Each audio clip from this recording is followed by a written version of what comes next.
Echo, what's the temperature? Right now, it's -6 degrees Fahrenheit. Today, expect a high of 0 degrees.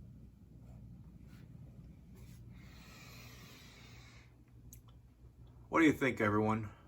Let's go for a walk. Good morning, everyone. Kevin here with HappBee Acres Bee Supply. What do you think of that temperature? Wasn't that crazy? Now, that's not wind chills.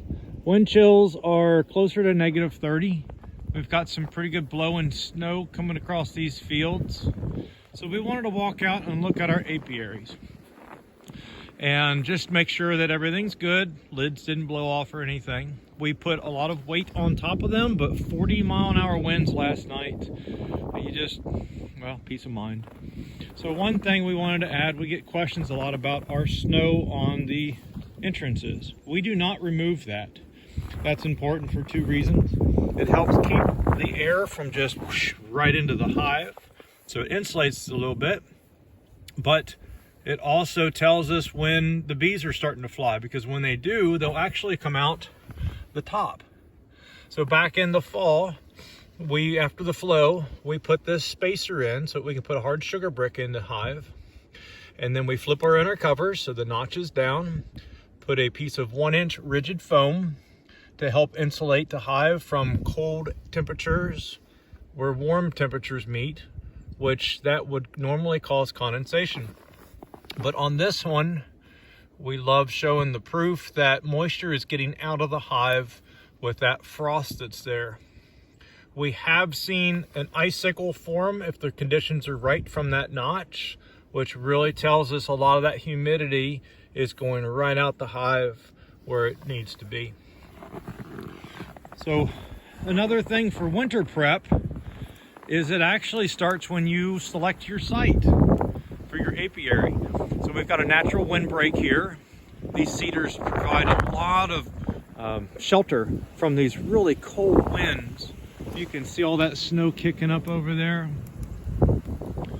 So that's number one.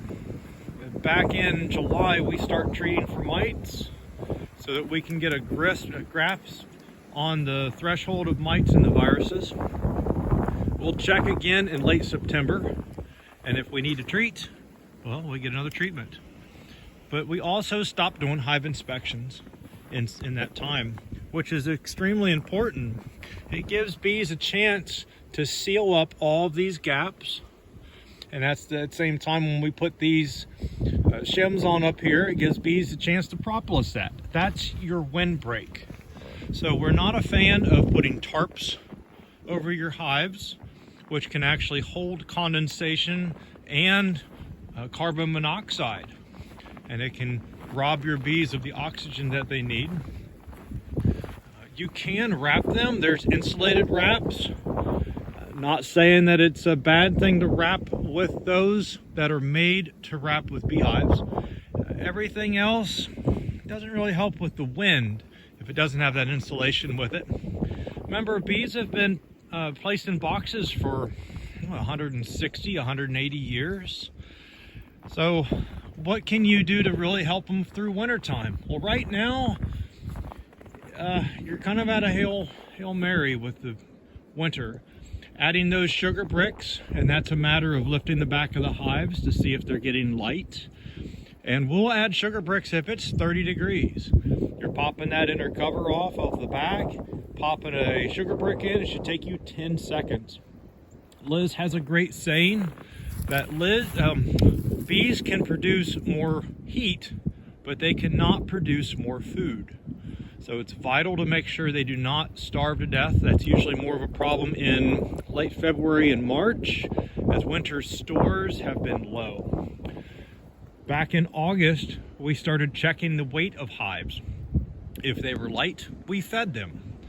We got them up to about 50, 60 pounds so that when the fall flow hit, they had just a little bit to go.